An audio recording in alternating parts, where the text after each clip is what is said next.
On this lesson, I'm going to teach you about growing in pots and some of the key fundamentals to doing that. Now, you might not have a back garden like myself. You might only have a courtyard or a balcony, but it shouldn't stop you from growing your own food. It's very rewarding and it's very easy to do in containers, and I've seen some great examples. So the place to start with is the actual pot itself or the container. Now, you can use all sorts of containers. The main essential thing is to look out for a drainage hole. All too often I've seen someone actually grab a pot without a hole in it, forget to put a hole in it, and then end up drowning their plant. So make sure that it's got enough adequate drainage in order to grow into. I personally like using plastic pots, and the reason being is that they're readily available, they're inexpensive, and also, believe it or not, if you take these back to your local nursery, they will accept them and they end up getting recycled back into more pots.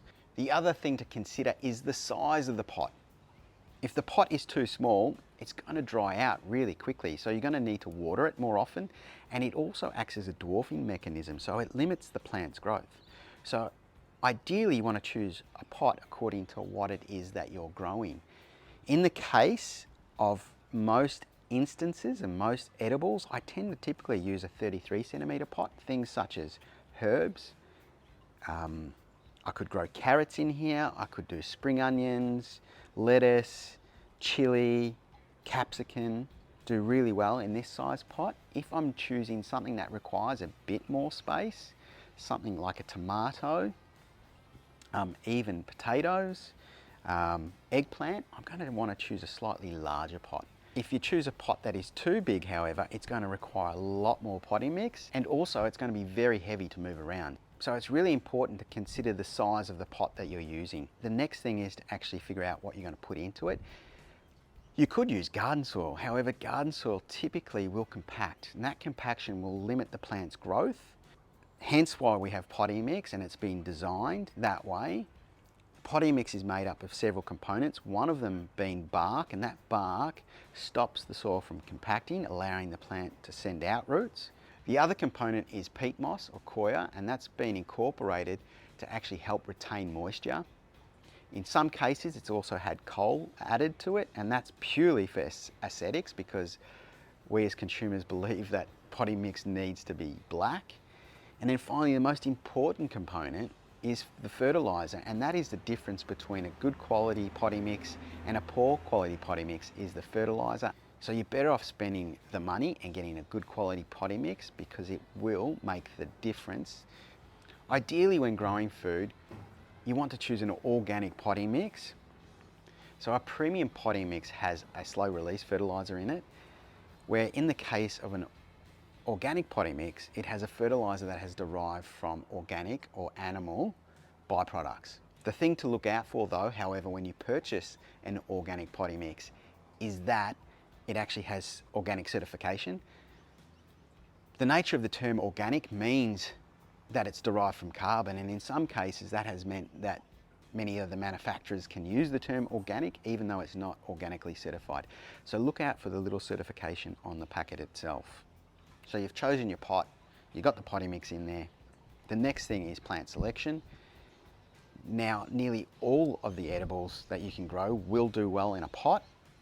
Particularly some of my favorites are things such as lettuce, all of the herbs, spring onions, capsicums, chilies, tomatoes, basil, to name a few. So you pretty much can grow anything that you want. Just make sure that you get the size of the pot correct. Also look out for dwarfing varieties. Things such as bush tomatoes and bush beans do really well in pots. They won't require any staking or trellising. How often should you water your pots? Well, that is so dependent upon the weather and the season. In summer, you're probably going to need to water those plants at least twice a day, and in winter you might not need to water at all. It will also depend on the variety and the plant that you're growing in that pot. So there's no easy answer there. The only way is to monitor it, and you can buy moisture monitors from the nursery, but I think they're a waste of time because you've already got one here. Bend your finger, put your finger in the soil, and you can tell whether it's damp or not. The old finger test works really well, where you put your finger on the top of the soil. If it comes up with soil on the end of it, it means that it's damp enough. If you were to do that, and no soil is on your finger, it means that it requires water.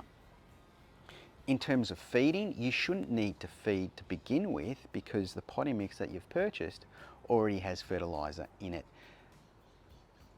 What you would like to do is add a soil conditioner such as a seaweed extract, such as sea salt is one of the brands, but you can get a multitude of different varieties out there. Now that is not a fertiliser, it is a soil conditioner, and it helps the plants take up the nutrients that is in the potting mix. If you've grown annuals, such as lettuce, you'll probably want to rejuvenate that potting mix by adding some fertiliser in it to grow the next crop. However, if they're perennials such as herbs, I would then start to give those herbs a liquid feed every season. So my main tips when growing in pots are to make sure that you've got adequate drainage, make sure you choose a pot that is large enough and give your plants room to grow.